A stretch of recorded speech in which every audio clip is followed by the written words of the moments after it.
here we go. Part 7. Are you covenanted? Part 7. Okay, and remember what we talked about last time as we continue here. We're talking about the covenant of salt and how salt fits into all of this. And I want to continue with that just a little bit. In 2 Chronicles chapter 13 and verse 5, you can turn there, 2 Chronicles, 2 Divrei Hayamim, 2 Chronicles chapter 13 and verse 5. It says, do you not know that Yahweh Elohim of Israel has given the reign over to Israel to Dawid, to King David, David HaMelech, forever to him and his sons by a covenant of salt. And so see, there's another reference to that covenant of salt. And so you already know from the last part what the covenant of salt is all about. But you can see that's a way of saying that's how serious this is and how permanent it is. He gave him the reign and to his sons with a covenant of salt. You can go now to Luke 14 and verse 26. Luke 14 and verse 26. We're going to read a few verses here. If anyone comes to me and does not hate, and we talked about that during the Midrash earlier this morning. The word really means love less by comparison, more than just hate. If anyone comes to me and does not hate or love less by comparison his mother, his father, sister, wife, children, brothers, sisters, etc., and his own life even, he is unable to be my taught one. This should give you a little taste, a little sense of what discipleship is all about. Because some of you think discipleship is just private lessons, one-on-one mentoring and tutoring. You don't have to raise your hand, but some of you probably thought that. Hey, that's like an intense study with just like private lessons from a teacher. No, that's a part of it. But look at the relationship here. If you are being discipled by Yeshua, your commitment has to be on such a high level that you will love everything less than you love him. You have to say, anyone comes to me and does not love less, by comparison, his father, mother, wife, children, brothers, sisters, and even his own life, you are unable to be his disciple. I've had a few instances where somebody has been my disciple. Well, I shouldn't say that. They asked to be, and I said I would take them. And then there was a situation popped up where I was going to say, well, I had an issue with what they were doing. And I said, why are you not doing this thing that, needs to be done? And they said their reasons. And I said, well, but that's something that we do down here. I said, if I was down here and you were down here actually physically with me instead of living in another place, would you still have a challenge with that? And the person said, Rabbi, please, almost crying, saying, don't make me do this. And I said, I won't, but you're not discipling. Because in discipleship, there shouldn't have been any argument. Does anybody think that Yeshua was allowing any argument?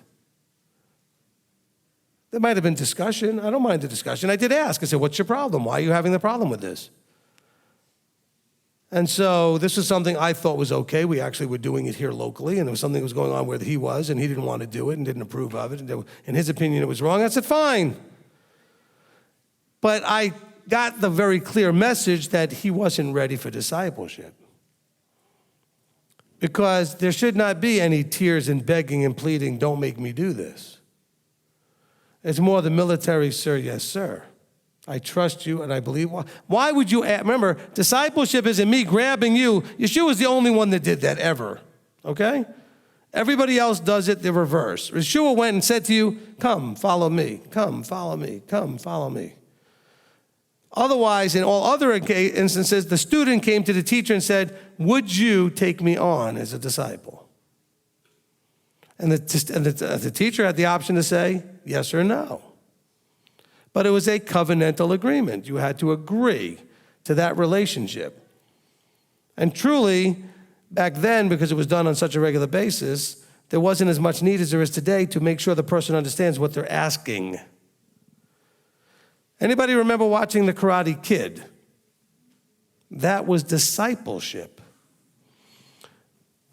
Wax on, wax off, and all that stuff. And then didn't he turn a few times and say, why? What does this have to do with what I wanted to learn karate? Well, you may say, what does it have to do with learning Torah? What's it have to do with becoming the type of person Yahweh wants to live with forever? Everything, but maybe you can't see it yet. Daniel's son, whatever, could not see it yet. But yet, what was the answer that you got from Miyagi? He said, no argue. You agreed. You wanted this. You agreed. You would do what I say and I would train you. Well, that's the same thing in discipleship.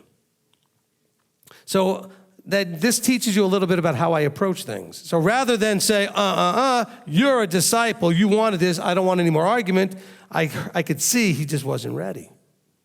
So instead, I released him from the relationship. I said, no, I'm not going to make you do it.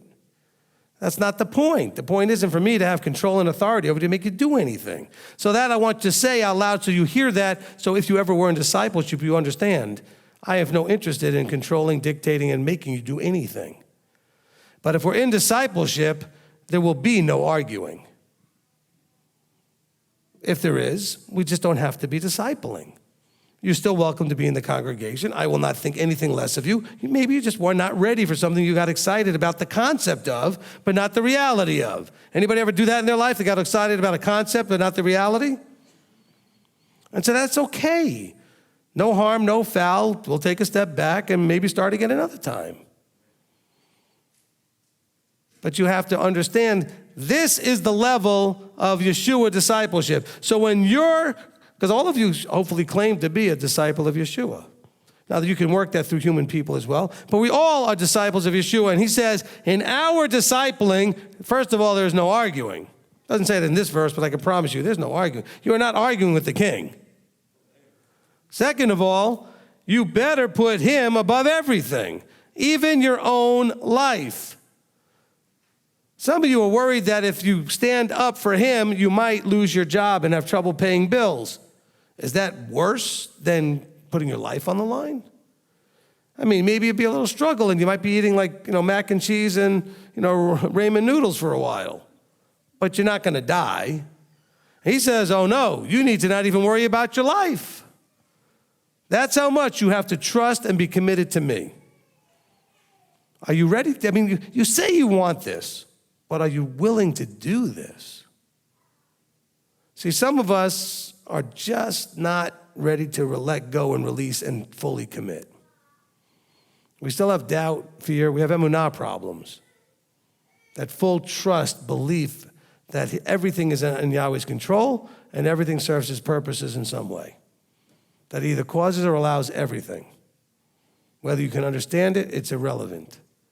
You don't love your mother, your sister, your brother, your wife, your children, your husband. It doesn't matter more than you love him. By the way, this helps you when you're in a marriage situation with a spouse that's not walking this walk. You have questions about that? What about this verse? But he'll divorce me. Maybe he will. Nobody wants that. But what about this verse?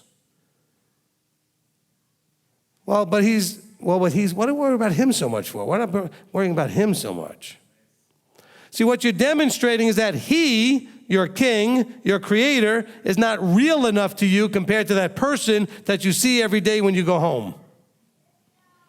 That person who's in your face is much more real to you. So the person that's more real gets the submission, the fear, the influence. Is that a fair assessment?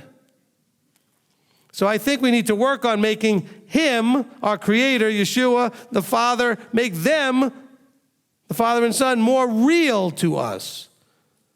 The realness of Judgment Day, the realness of coming with a rod of iron, the realness of ruling and reigning in your life and everybody else's, the realness of you facing the possible fire and death. Because if you're struggling with some of your choices, that's not real enough to you. And I'm not saying struggling with how to still maybe balance things when it's not that bad and nobody's trying to force you. Because some of you have relationships where your spouse is, well, they're being a little bit snide remarks and sarcastic and little snips at you, and that's fine. Well, no, it's not what you desire, but it's not life and death. But there are others that have spouses that are literally saying, if you don't stop doing this, we're going to have a real problem. There are threats there. There are all kinds of other things going on. And you have to sit there and go, which one am I more afraid of? You may lose a family member, a loved one, a spouse, even your own life. And are you willing to do that? You know, I've met people from countries where they personally, not they've seen, they personally were in jail for keeping Shabbat. My wife's family escaped Yugoslavia because that was about to happen to them. And they were able to escape because of the Shabbat issue. And it's a long story, and I'm not going to tell it, but that's the long and short of it, is that they, because they wanted to keep Shabbat, had to find favor, and Yahweh created somewhat of a miraculous situation for them to get out of there. But it was very possible and likely that they could have ended up in jail, the parents, because they knew people that were, and I've met people that were, who lived in that same area, in those same towns, that actually spent time in jail because of it. What are you not willing to do at this point? Where's your line? There shouldn't be one. But you have to find the one you have and see if it exists, and then get it moved out of the way so there is no boundary to you putting everything else, including your own life, in a less than position to him. Because all of us, well, I shouldn't say that. That's not fair. I know a lot of us have said things like, well, you know, if things really get bad, you know, I'm going to. Well, what about when they're not so bad? You already collapse into a ball of mush and give in. Oh, but when it gets bad, Yahweh can count on me. I won't give in to that 666, mark of the beast, blah, blah. You don't even know what it is. Oh, I'm not taking the mark of the beast. You won't even stand up to your boss. Tell me, bro, you talk big, boy, I'll tell you what. Hey, listen, some of you don't like when I talk like this. Some of you love it. I understand that. But you know what? I don't care. Because if I can get your attention to help you not end up in that bad position that you could be in because you weren't getting it, that's on me if I don't do that. And I'm not in the wrong place. I know it scripturally when it talks about you need to wake up, be paying attention, because he'll come like a thief in the night. In other words, when you don't expect him and you're not seeing him come. And you're going to be caught unawares. And so, yeah, you can talk big, but you know the saying, talk is? That's right, talk is cheap. And this is leading into this idea of covenant here, but just understand, there it is, right there. This understanding where it says, look, you got to love less by comparison. And he says, look, and whoever doesn't bear his stake, verse 27, and come after me is unable to be my taught one. He says, you got to pick up whatever it is you need to pick up, whatever you need to do, and follow. Follow means to be in like manner as, go where he's going, do what he does, be like him. Discipleship. But you're going to have to bear your stake. What imagery does the stake bring up? It brings up a scourging, a beating, a ridiculing, a mocking, a spitting on, and ultimately death. Are you willing to do that? He's not actually asking you to go through that, but he's asking you to go through your version of it. So it'll feel somewhat like that to you. Because some of you are embarrassed to wear your seat or embarrassed to tell people this or embarrassed to tell people that about your observance because they're going to laugh, mock, get mad, angry, attack, or something. Didn't they do that all to Yeshua? Are you ashamed of him? Are you ashamed of Yahweh? Are you ashamed to be his disciple? Are you going to be like some of you? Some of you in your self-righteousness cannot believe that Peter denied Yeshua 3 times. How could he do that? How many times have you denied him? I don't mean like outright denied, no, I don't know Yeshua, but what does it mean when Torah says do this and you don't do it? Torah was given by Yeshua. Aren't you denying him and his power that he has? His authority that he has? How many times have your actions shown and demonstrated a denial of the authority structure that's in place. Oh, but you think, oh, Peter, I would never act like that. Really? Oh, and we mock and laugh at Israel like whining and complaining in the desert. Really? You don't whine and complain? I get counsel phone calls. I've heard plenty of whining and complaining. We have to embrace the reality of letting all that nonsense go and completely trusting him. That's the covenant. If you will just obey my voice and diligently guard my commands, I will take care of everything else. I know it doesn't word it that way, but I don't think anybody disagrees that that's the essence of what it says. But can you trust him to do that? Because he's trusting you to do your part. Can you actually trust him to take care of the everything else? And by the way, that doesn't mean you won't lose mother, father, sister, brother, wife, husband, children, whatever, and maybe your own life. That's not in the small print, by the way. It's the same size as all the rest of the print. Because somebody might say, well, I didn't see that in the small print. Well, why aren't you studying your Bible? You should know everything that's in there. You know, we have talked about this in the past, but I'm going to quote it today just because it seems fitting. This is one of those Ruach-inspired moments, I think. You know, Peter says in 2 Peter 1 and verse 12, so I intend to remind you of these matters again and again and again and again and again and again and again, right? So that's going to end up in one of those little rap things. I know it. Though you know them. Did you catch that? I'm going to remind you, though you know them. These things I intend to remind you of, I'm going to do it though you know them and have been established in the truth. So not only do you know them, but it's been established. You understand them. You're not just at the information gathering position here. He says you know them and you're established in them. That doesn't mean you're doing them, though. But he thinks as long as I'm in this physical body, as long as I'm in this tent, it's my job to stir you up by encouraging you to remember. That's accountability. And so he's there saying it's to be accountable. And so that's really the job of the teacher. So ultimately, at some point, there shouldn't be anything that we have to go through and we're talking about that you actually go, I didn't know that. You should already know all of these things, but you're new and you're babes, and I get that. But the goal is at some point that you understand it and that you are established in it. You just need somebody to keep poking at you to remind you to do it. I know we're not there yet. I get that. But that's the goal of all this, to get you to that place where you are going to be stirred by remembrance as a reminder of what things are going on. That's where we need to end up. And so here he says, look, be clear on this. The thing you're signing up for, you thought was just eternal life, all the tears wiped away, no more strife, no more war, no more problems, no more stress. And that's all true. But it requires a willingness to go through all of this. Are you willing?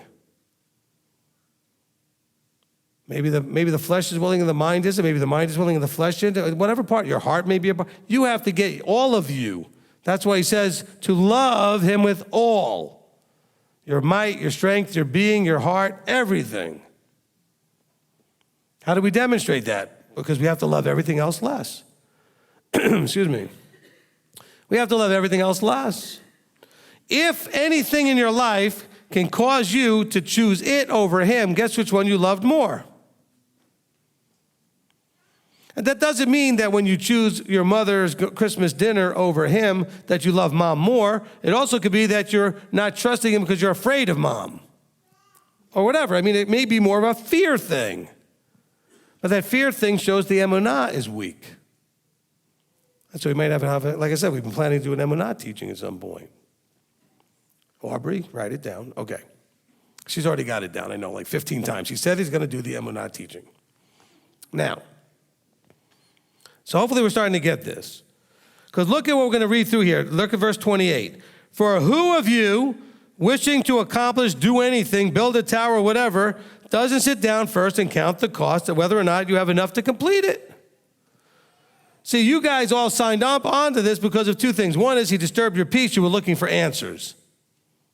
The other is that when you saw that the answers led to things like eternal life, you got excited about that idea. Healing, restoration, eternal life, wiping away tears, peace, and all those good things. But did you count the cost? See, Christianity didn't give you a cost. Well, they did, but they told you he paid it. There's nothing for you to do. There's nothing for you to pay. There is a cost, but Yeshua took care of it, so don't worry about it. Isn't that what they told you? But he's telling you here, you need to count the cost to you. What are you willing to pay? What are you willing to give up? What are you willing to lose? What are you willing to suffer to have all of that? To be like him. He says, otherwise, when he's laid the foundation and is unable to finish it, all who see it begin to mock him. You know what? I never said this before because I just didn't see it in the verse because I maybe blasted through too quickly. What is the foundation? Torah. So you could lay that foundation. In other words, you could have a strong Torah foundation. And yet, what does he say about it? He says, unable to finish it. You understand, you have the information, and you understand it, but you're not doing it. Or you're not doing it with the right attitude and the right process, a right heart. Why? Because you didn't count the cost. This also always goes back to the parable of the sower. What kind of ground are you? Can the weeds and things choke you out? Can somebody just blow on you because you have no roots and blow you right out of this deal? We've had lots of people, and you probably know people who got real excited, and as soon as they went home and told all their friends about it, thinking they would get so excited, their friends called them idiots or told them they're going right to hell or something and scared them right out of it. Anybody? It happens all the time. Nobody should be able to say boo to you and get you to jump in a spiritual, Torah-observant way. Nobody should be able to shake your tree or deter you from your path. The only time you should be getting off your path is because you're still dealing with a weakness of flesh and you chose something off the path that you're still dealing with. But that's you. Nobody should be able to shift you off the path. You're just going forward. They can bang into you, run into you, smack you, push you, doesn't matter, call your name, spit on you. You are going forward. Can you grasp that? Can you hold on to that? Can you embrace that? Can you be that? Continuing, he says, otherwise, when he's laid the foundation and is able to finish it, all who see it begin to mock him, saying, this man began to build and was unable to finish. Now, bear in mind, you're thinking, okay, wait a minute, I laid the foundation. That's when they were mocking me. Well, no. Others who are in the body, so to speak, I'm thinking here, that have not really gotten mature enough, may look at you and say, oh, you talked a big talk, and now look at you. That kind of mocking. Oh, yeah. Oh, you were like the Torah terrorist. You were killing everybody like you were so smart, and now look at you. Where was all that zealousness now? Anybody know people like that are no longer walking this? I know a few. Sadly, I know more than a few. This man began to build. He talked good, but he didn't finish. And by unable to finish is because there was a weakness there in that man, that woman, that character. Because what does Yahweh say, inspired in his word? Yeshua says, actually, I've got to remember the quote. Okay, not remembering who said it exactly, but it says, what? That he won't start a work in you that he's not able to finish. You know that verse. Oh, and we love to say back in the day, I know wherever you were from, I can do all things through Messiah who strengthens me. Oh, it sounds good, doesn't it? Do you believe it? Do you live it? I can do all things. I get phone calls, Rabbi, I don't think I can do this. I know you don't think you can. But that's not the problem. Does he think you can? I can't do this. I don't think I can do this because it gets rough. A lot of us had that right before the feast, as not shockingly usual. I mean, we have a lot of those challenges before feast time, right before Passover, right before trumpets. Things really seem to get very challenging. And then you start thinking, I'm not sure I can do this. That has got to get fixed. I'm not judging you. I'm not saying I never have moments like that. I'm saying that is going to keep you in the potentially wrong place that you might miss out. I don't think I can do this. It's not that you can do it on your own strength and your own power and your own might. It says, I can do all things through. But if you don't keep moving forward, he's not strengthening you. He's only going to strengthen you in the moving forward.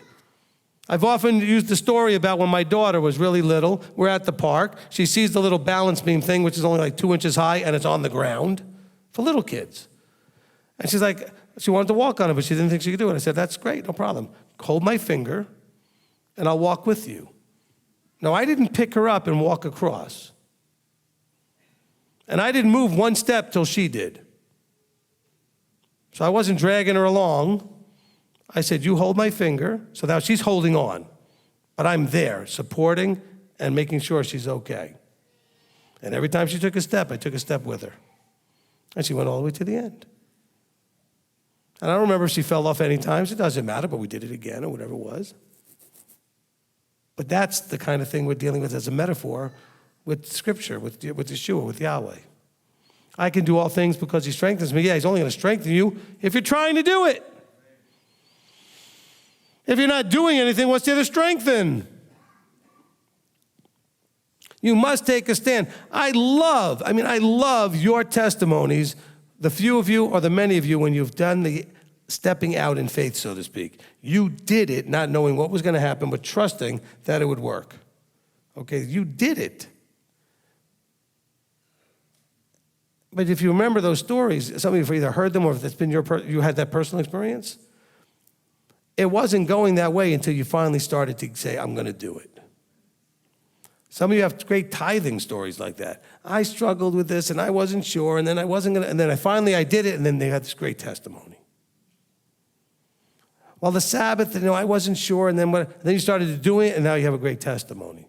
Well, now on the feasts and the whole second tithe thing, and then you have a great testimony. You have to do it.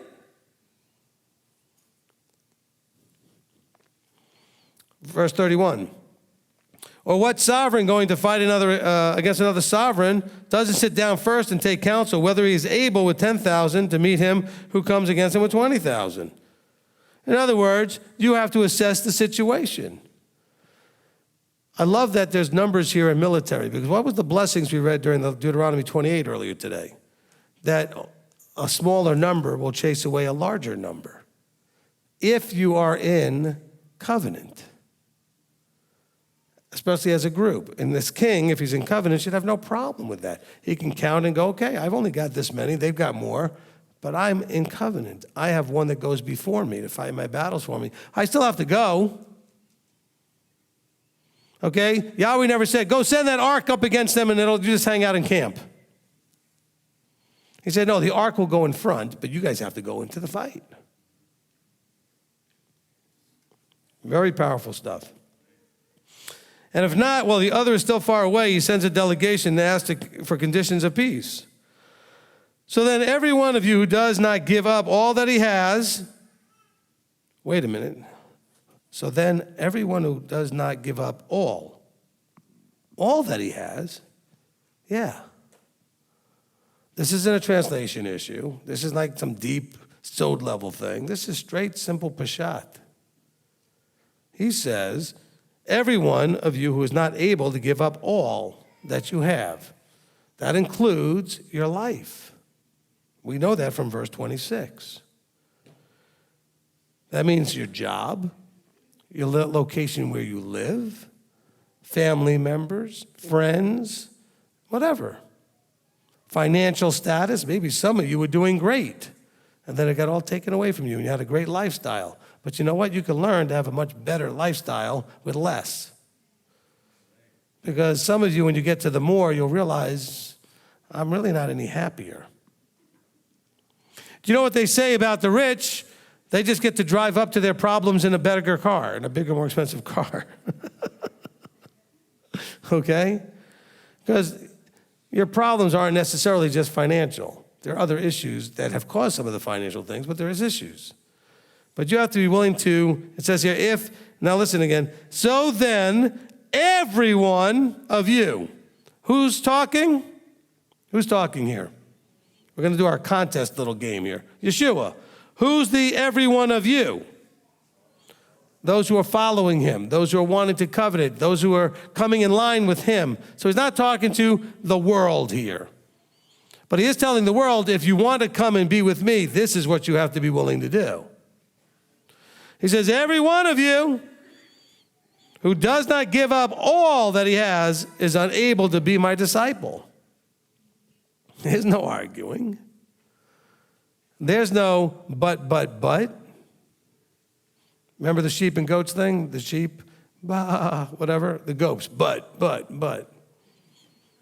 You want to know if you're a goat? Be careful of saying but all the time. Oh, I understand that, Rabbi, but there you go. Be careful with that. But.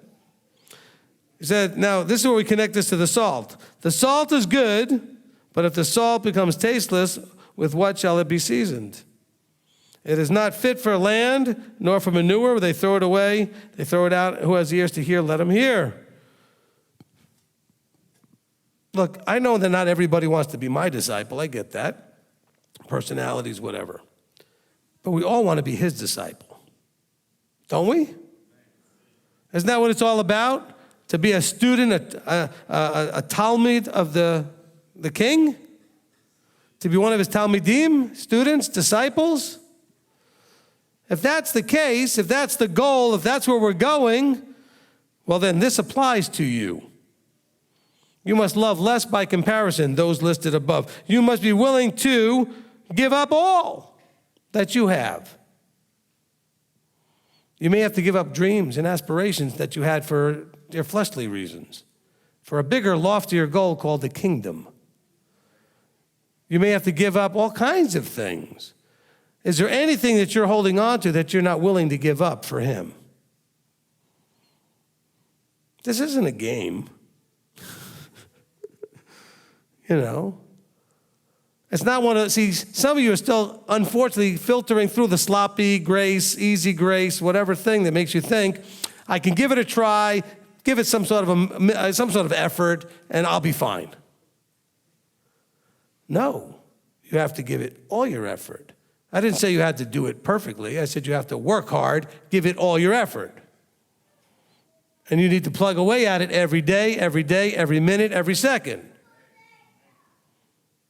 You can't get complacent. You can't get all, well, you know, I'm doing pretty good. I got this under control, blah, blah, blah. That way leads to, by the way, there is a verse that says there's a way that seems right to a man, and that way leads to death. Because that's when you start doing this, well, you know, I don't see what I'm doing that's so bad.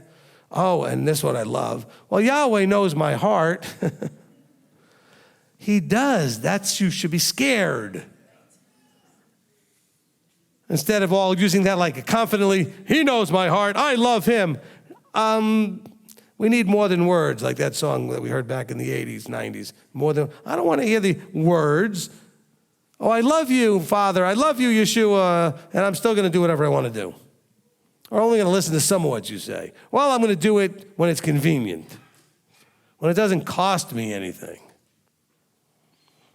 Guys, you who still don't want to wear your seat, because it may be embarrassing.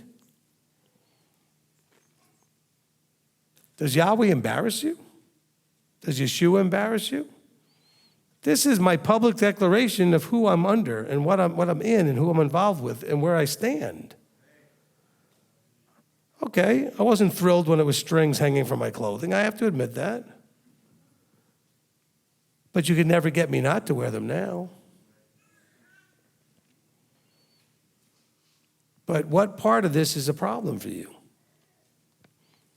because then it's linked to salt. And when you see now, there's no word covenant in here, but what have we seen scripturally that salt is only mentioned in relation to?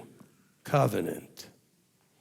So he's saying, look, the salt is good. What's he saying? The covenant is good. However, if the covenant becomes tasteless because you are not doing anything with it, then with what shall it be of any benefit? It doesn't, because you all still strut around going, I'm covenanted, or I'm a believer, or I'm saved, or I'm whatever you want. What point is that if you're not actually covenanted with that flavor fully functioning?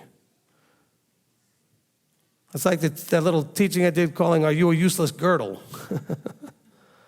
Remember when the prophet was told to go take a girdle, put it on, and then take it and go soak it in the water and bury it, and then come back a while later and pick it up and try to use it again like somehow that's going to work.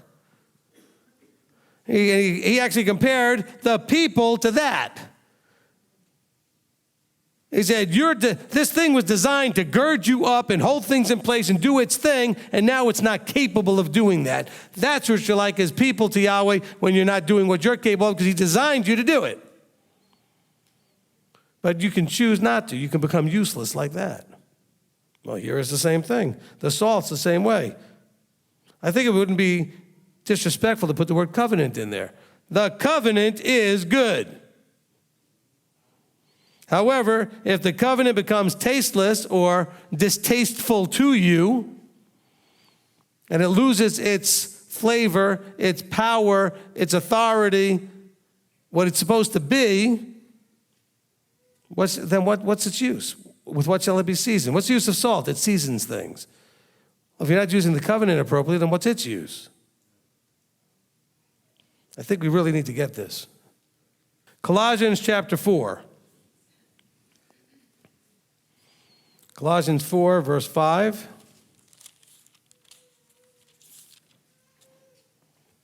Walk in wisdom toward those who are outside, redeeming the time. Let your word always be with favor, seasoned with salt, so that you know how you ought to answer each one. See, some of you may have read that verse a long time ago. What do you mean my word should be seasoned with salt? You know, right now, idiomatic phrases change generation to generation. Our children today love to use the phrase when someone's being sort of mean and snipey, that you're salty. Right? You've heard that, parents? All of a sudden, everybody, well, he's being salty. She's being salty. That's just the phrase that's very popular right now. So some of you might have read this and said, what does it mean to have your words be with favor seasoned with salt? So here you have a connection between wisdom, walking in wisdom, the word itself, and salt and covenant. So let's exchange the word there, see how that works. He says, walk in wisdom toward those who are outside. So these are outside, redeeming the time. Let your word always be with favor, seasoned with the covenant. What's the covenant? Torah. So you're going to have to figure out how Torah expects you to treat those who are outside. And use wisdom in your words, knowing that. So that you know how you ought to answer each one. In other words, you need to understand the covenant so you can answer people correctly. You see, now, all of a sudden, that verse, hopefully for some people said, I never understood that. Well, you know what? I didn't either until I started putting salt and covenant together and reading this together with you. So then you can see that makes a whole lot more sense about letting your word be seasoned with the covenant so that you would know how to answer those from the outside. Because I know a lot of you have contacted me as part of your counseling saying, I don't know how to answer my cousin and my brother and my boss and my best friend and blah, blah, blah, blah, blah. My favorite ones, though, are, I just left that church not too long ago, and the pastor keeps calling me. I don't know how to answer him. Answer him? Why would you think 5 minutes after you left church that you're qualified and ready to answer your pastor? Pass him on to somebody else. Say, Pastor, if you really want to understand, 423-825-49. I knew I'd get to use that today. That's not a joke, though. If your pastor really wants to push you around, you say, that's a great question, Pastor. If you really want to understand, I can certainly give you the phone number of somebody to ask. Well, if you can't answer the question, then how could... No, I've got enough conviction of the Ruach to know I'm going in the right direction. That doesn't mean I have to understand and be able to answer your questions. Because the teacher I'm listening to says I need to understand it so I can do it, then I'll be able to defend it and teach it. I'm not up to step 3 and 4 yet. I'm too new. But he also said, if you meet somebody that pushes you in that direction and you're not ready, I can send them over to him. And you know what your pastor's going to say? He's going to say, I'm not interested in talking. I won't talk to you. And then you just very honestly say, but I'm not qualified. But I do know that this is my walking out my own salvation in fear and trembling, and I have to go this way. This is my journey. I'm Abraham right now, metaphorically. Yahweh told me to go to a place I'm going to show you. I don't even know where I'm going. I just know that he has told me to go. Can you use that? So you don't have to answer everybody's thing. You can say, here's a teaching. By the way, almost anything they ask you, we have probably a teaching that covers. That is purposeful. That is on purpose. I always have chosen from the beginning to lay a foundation of all the things that you need to know and everybody might give you grief about. We do not teach a lot of just interesting things. I'm not picking on the guys that do, because I like to listen to interesting things too. And it gives you really a lot of insight into things that are in the scriptures that maybe you might want to understand. But everything I give you, you can use today. Or as soon as that piece of Torah thing comes up in your life, like tithing or eating certain foods or feasts when they come up, or whatever it is. But mostly you have things that you can use right now, today. Fear of Yahweh, overcoming, understanding the Ruach, baptism of fire, Father and Son, and understanding that relationship. And just keep going and going and going. Those are all things that will affect you and help you right now. And they will also help you answer others' questions by the way, just so you know, and I've said this, but some of you maybe have not heard it, I do the same thing. Hopefully all of you could agree that I'm qualified to answer their questions. Okay? But I don't. If there's a teaching that can do it. One of mine, I understand that. But if it took me 5 parts or 5 hours to make that point clear and discernible and understandable and defendable and everything else, why would I spend 5 hours talking to the person? Or why would I try to distill that into 2 minutes when they don't have the background to understand half I'm talking about? And so I always say, listen, if you really want to know my position, I'm not saying if you really want to know the truth, like I'm so cocky to think that everything I say is just the perfect, unadulterated, that was easy for me to say, unadulterated truth. But I say, look, if you want to know because people say, well, what's your position on this? My position is I believe what I say, and I believe what he said. No, but then when they ask that, I say, well, you want to understand that, here's the link, here's the teaching. If you want, we'll mail it to you. It doesn't matter. We don't charge for any of this stuff anyway. And most of the time, they're really not that interested, especially when they realize it's going to be a commitment of 10, 14, 7, whatever hours. Well, then how serious are they really? More likely, they were just trying to give you grief. Oh, but I need to understand why you're doing all this. Oh, that's great. Here's a website, all the teachings you want. What's your topic you want? There it is. By the way, we are working on, and that you can help me remember, Audrey. Aubrey, I want to make sure that I put the belief statement on our website. Okay? How many of you would like to see a statement of beliefs on our website? A couple of you. There is not one there because I can't make a bullet point of a statement of belief that anybody will understand why it's not what they thought like everybody else says. Because we don't believe the same as everybody else. So you know what it's going to be? What we believe about salvation, there it is, a link, are you saved? What would we believe about grace? Click, search for the doctrine of grace. That's going to be our statement of beliefs.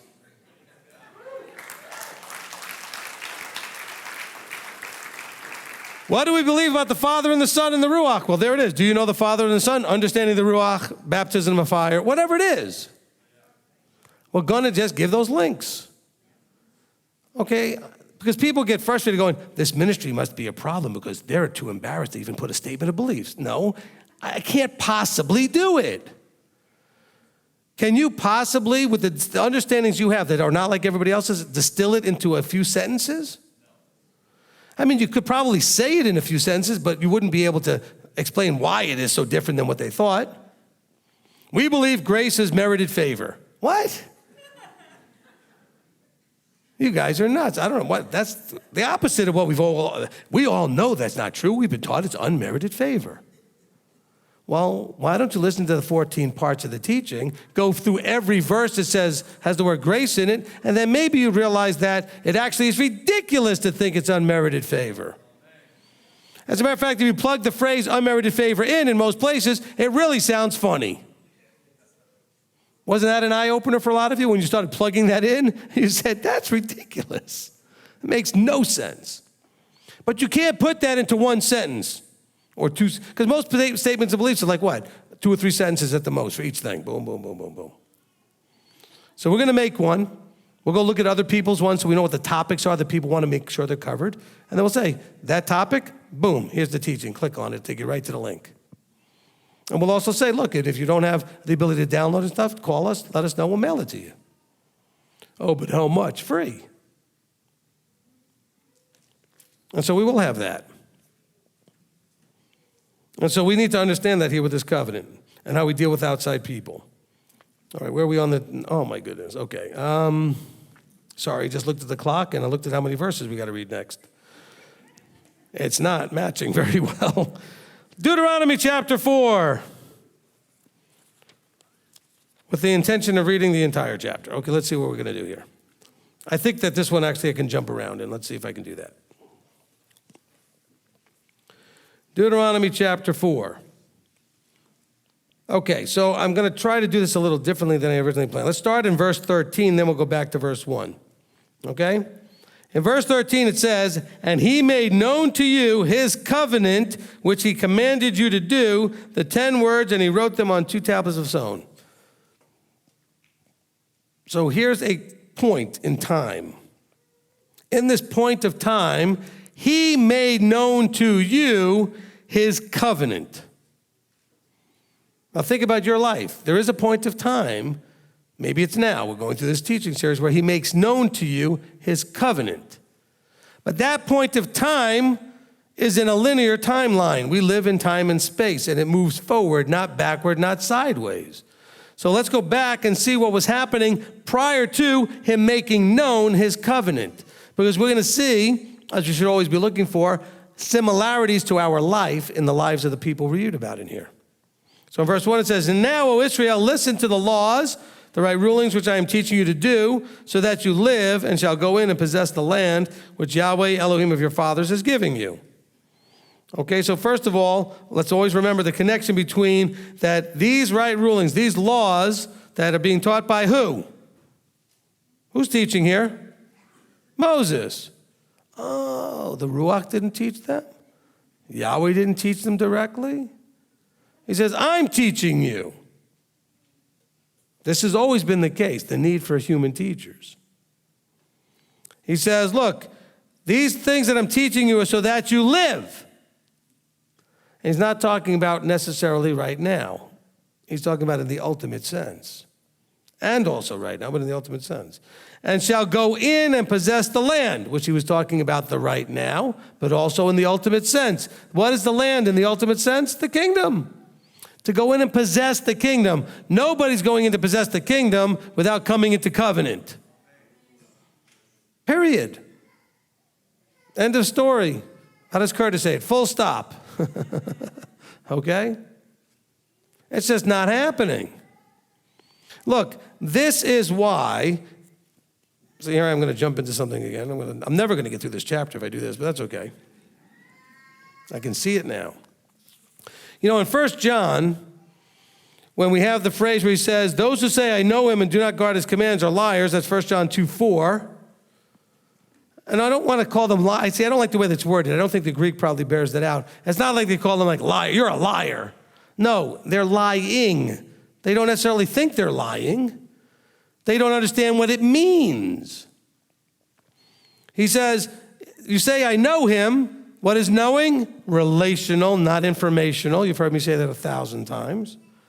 He said, are liars, and the truth, we know that's the word, the Torah, Yeshua, etc., is not in them. It's covenantal. So he's saying, look, now Israel, I'm teaching you so that you can go in and possess the land and you shall live. But don't think that you can go in without the things necessary to go in. It's covenantal. There are people out there that have been lied to, so they've just bought into the lie, not their fault necessarily, right? Because if Abba has not opened their eyes and ears, what else were they going to do? What else were you to do until he opened your eyes and ears? I mean, I've talked to a lot of you, and I promise you, I have met some incredibly sincere Christians. I mean, when you were there, you were sincere, you did the best you could, you loved your Messiah the best you could, because you only had what information you had. So you didn't think you were lying. You were not all that happy when you found out you were lied to, because you were so sincere about it. And I don't doubt that for a second. I mean, look, there's a lot of insincere everythings. You can call them Jews, Christians, Muslims. I mean, there's a lot of, every group has some insincere people. But you guys, the reason he called you is because he knew you were sincere. He knew the strength of your desire to be in line with him and know the truth. You just didn't know what that was going to look like once you asked for it. I just want the truth. Oh my gosh. I wasn't asking for everything in my life to be turned upside down, inside out. I remember watching a couple of times when I was teaching a few people literally sitting there and they smacked the table or the chair or they stomped the foot going, did we not have anything right? No, you did, but it feels like you didn't. It feels like you didn't. I get that. It's really tough to realize how successful that twisted version of truth could be. And how easy it is to buy into it. That's not your fault. I'm not picking on anybody. Okay. But notice when it goes back, still in 1 John, he says, but whoever guards his word, truly the love of Elohim has been perfected in him. By this we know that we are in him. And the one who says he stays in him, this is where we're going to get to the covenant part, ought himself also to walk even as he walked in a covenanted manner. What's the covenant? What does Yeshua say is the way he walked? Everything the Father said, I do. What's the covenant? Everything the Father said, I will do. Oh, is that powerful connection here in 1 John? He's actually referring to Exodus 19 right here. I don't even if you know if John meant it or knew that when he did it, but it actually is saying that, isn't it? It's the same wording if you know the place where Yeshua said, I only say what the Father tells me to say and only do what he tells me to do. Isn't that Exodus 19? If you agree to do everything I say, I agree to take you as my people. And here it says, the one who says he stays in him ought himself also to walk even as he walked. That's really a big deal. Back to chapter 4, we're only in verse 1. I wanted to read the whole chapter. Okay. Well, hey, guess what? There's always Monday. There might just be a part 8. Yeah, like some of you are surprised. Some of you are already counting on 23, 24. 8, yeah, no problem. We're still going to be doing this into 2019, I know. Okay. All right, so back to chapter 4 of Deuteronomy. He says, do not add to the word which I'm commanding you, and do not take away from it, so as to guard the commands of Yahweh, your Elohim, which I am commanding you. If the covenant is you agree to do everything he says, there's no part of that says that you get to have any say in that. You don't get to twist, add to, take away, alter, manipulate, edit. See, most contracts get sent to a person, here's my contract, and that person goes, well, I'm not really agreeing with all of this, so make a few changes, send it back to me, I look at the changes, I might not agree with some of them, and we go back and forth until we get a contract we agree on. This is not like that. This one is real simple. I'm in charge, you're not. That's pretty much the thing right there. But I have the ability and power to give you, provide for you everything you could ever want. Even stuff you wouldn't even think of. And even before you ask, I've already got it lined up for you. I just ask one thing. I ask that you give me everything. all of you, all your heart, mind, and being, in terms of trusting me, loving me, and believing what I say. Because he's not asking you to do a bunch of egregious, awful, horrible things that don't bear fruit. He's teaching you how to be what he made you to be. So it's not like he's asking you to do a bunch of awful things and you're like, oh, I don't want to do that. He's asking you to be a human being, a man or a woman, as originally made by the manufacturer, and you were designed to be Torah observant. So this is not like some sort of horrible imposed thing that like some of the teachers out there are saying, well, some of the Torah was imposed on them because they were the laws that were against us and blah, blah, blah, blah, blah. That's ridiculous. All of this is meant to be a blessing, keep you safe, and change you from what you are to what he is. We say that all the time. It's on the back of the shirts that we wear, the ones that we have, the M2I shirts, right on the back. Torah blesses us, keeps us safe, and changes us, transforms us into his image. So it's not something that's a horrible. So we are, but it's not ours. You can't add to it, don't take anything away. And that's where you get the two riverbanks. Judah's busy adding, Christianity's busy taking away. And it's not that simple. Christianity added stuff too, and Judah takes, but simplistically. And so here we have ourselves trying to figure out how to get into the river. I love Curtis's analogy on that picture. It's a great picture, okay? Especially when I picture him in the river in that, donkey suit. It just makes the picture all the more fun. Okay, now, I love you, brother. It's okay. Okay, all right, so he says, do not add to the word which I am commanding you, and do not take away from it, so as to guard the commands. Guard the commands. Guard the commands. See, maybe we'll play it at the end. You have to understand that he doesn't want you just to keep, observe, remember, but you got to guard them. Now, here may be the tricky part for you. This may be a little tricky. Are you guarding your friends keeping the commands? No. Are you guarding your sister or your brother? No. You need to guard that you don't allow anybody to influence you regarding the commands. You have to guard your observances. That means that you have to make sure that nothing comes in to interfere with the way you keep his commands. Some of you are much more concerned with, oh, do you know that my brother over there, I got to go straighten him out because he's supposed to guard the commands. You know what? Take the plank out of your own eye, buddy. Let's work on that a little bit. We had a lady in the congregation that was so concerned with that plank twig thing that I'm sitting here on the podium looking out in the audience, and I see this person's got this weird headband thing, and I don't know what's going on by her face. She actually had a plank rubber banded in front of one of her eyes. It's like a tent stake, And it was like this neon green thing. And I was like, what in the world? She said, I have not figured out that plank twig thing, and this is to remind me. I thought it was brilliant. It looked painful, but it was brilliant, But uncomfortable was also working for her too, because she needed it to get her attention. It's going to be uncomfortable for me until I figure this out. By the way, that's the way Yahweh works with you. It will be uncomfortable for you until you figure it out. Can we all agree? All right? We're making a lot of progress here, verse 3. Now, see, remember we started in 13 with, he made known to you his covenant. Let's see what's going on before that. You were given the right rulings. Your eyes had seen what Yahweh did at Baal Peor. For Yahweh, your Elohim, has destroyed from your midst all the men who followed Baal Peor.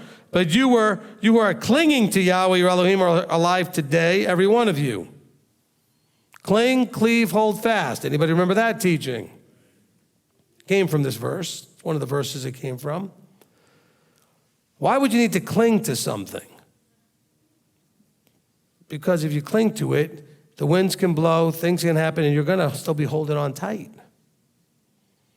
Anybody been on a plane, on a boat, on anywhere where someone said, grab a hold of something, hold tight?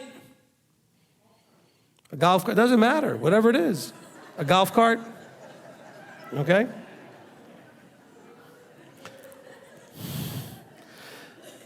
I got into bed one night, I had vertigo, I reached over for my wife, said, what's going on? I said, I'm falling out of the bed. She goes, no, you're not. I'm clinging anyway. I feel like I'm falling out of the bed. He wants you to cling to him. You know what? Here's a picture for you. Picture the parent with the little child. And what does the little child do if they feel even the slightest insecure issue, unsafe thing? What do? They run and grab around that leg. And you can do whatever you want. That kid is not, right, Mom? I mean, you could peel them off, they're right back. You pull them away, right back.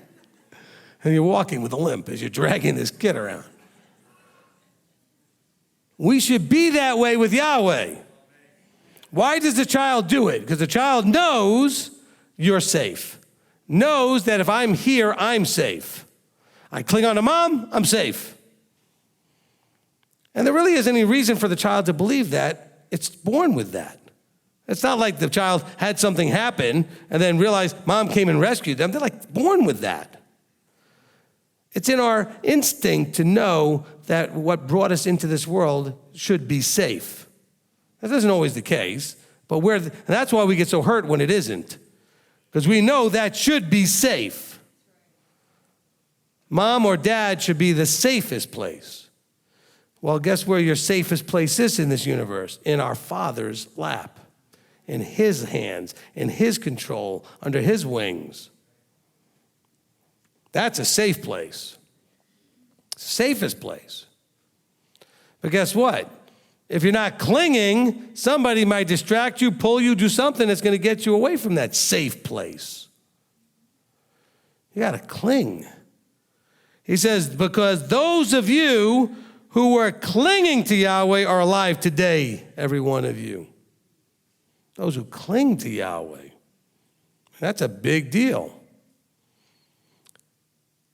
See, I have taught you the laws, the right rulings, as Yahweh my Elohim commanded me to do, thus in the land which you go to possess. So he's telling you, these are the laws to be used and performed in the land. Don't think for a second that's going to be any different in the kingdom. Because it's not just rules for a place and a space. It is the rules of functionality as a human being. We maybe don't always think of it that way. Christianity taught us that was a burdensome, imposed law, and now we're free because we're mature in Messiah, and we don't need any laws and guidance, and how is that working out for you? See, James tells us he looked into the Torah, that of freedom. That's free. It sets you free from what? Bondage. What's bondage? Sin. Sin is bondage. If you're keeping the Torah, guess what you're not doing? You're not sinning. It's the sin that's bondage. So we have to remember that as we're going through that. And you shall guard, verse 6, and you shall guard and do them, for this is your wisdom and your understanding before the eyes of the peoples who hear all these laws, and they all shall say, only a wise and understanding people is this great nation. For what great nation is there which Elohim is so near to it, has Elohim so near to it as Yahweh or Elohim is to us whenever we call on him? And what great nation is there that has such laws and righteous right rulings like all this Torah which I set before you this day? Only guard yourself and guard your life diligently, lest you forget the words your eyes have seen, lest they turn aside from your heart all the days of your life, and you shall make them known to your children and your grandchildren. This is supposed to be the city on the hill, that light that everybody's drawn to say, what great stuff do you have going on, and how are you so connected to your Elohim? How do we get involved in that?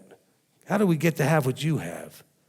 Instead, they ran around the nation saying, oh, well, this is all right and everything, but what are they doing? I want to know what they have. It makes no sense, but this is what we do. I mean, because this is to be understood as being incredibly awe-inspiring wisdom and understanding and great laws and right rulings, not burdensome, awful, hideous, whatever. Well, you're not getting me to go back under the law. I always look them in the eye and say, well, you can't, so forget it. They're like, what? So we can't go back to something you never did. Yeah, think of it that way. Some people are like, that's pretty good, that's funny. Because they don't ever say, well, you're not going to get me to do the law. They said, oh, I'm not going back under the law. As if like somehow they used to do it or something. Oh yeah, when was the last time you kept Shabbat and the feast and ate clean? Those are the three basics, right? So they're funny when they say that. And if they say it to me, I always say, well, that's okay, don't worry about it, you can't anyway. Now you can choose to come under Torah. You can come into covenant, but you can't go back to something. Now, if you come to realize you're Israel, then you can go back to it. Because Israel broke it, Israel needs to come back. That's called teshuvah. You turn around, you go back to it. Amen? I guess we're going to stop right here, because I don't think we're ever going to get through the rest of the verses. It's already been an hour. Okay, Father, we come before you, and we're going to pause in this teaching to recognize all that you've shared with us today. The understanding about covenant and salt and discipleship, and how walking in wisdom is connected to covenant and to salt and the permanency of that. And we're learning about how you made known your covenant. And we haven't even really talked about what that really means to be made known, but that there was a process going to that place where you made known the covenant. And so, Father, we really appreciate so much that you inspired Moshe to write all this down so that we would have it today. We appreciate so much that you care to share with your children the owner's manual, so we understand what is expected of us, what brings joy and peace and love and all of the gifts and the blessings that we could ever want, and also what brings all the pain and suffering and cursing, so that we can choose, as Moses said, inspired by you, choosing life or death, and we could choose life. So, but Father, we come to you also knowing that we are weak. And we know that it says, as we read and talked about today, that you would help us and strengthen us, that all are possible through the strengthening that comes from Messiah, but that we have to be moving forward ourselves. Help us to keep putting one foot forward in front of the other continuously at the steady pace. We don't have to be running or sprinting, but that we just keep going forward and keep going forward. So, Father, we come to you now just so thankful and appreciative, and overwhelmed in so many ways by your love and your mercy and your compassion in calling us at this time and opening our eyes and our ears so that we can learn and understand truly what it means to be covenanted.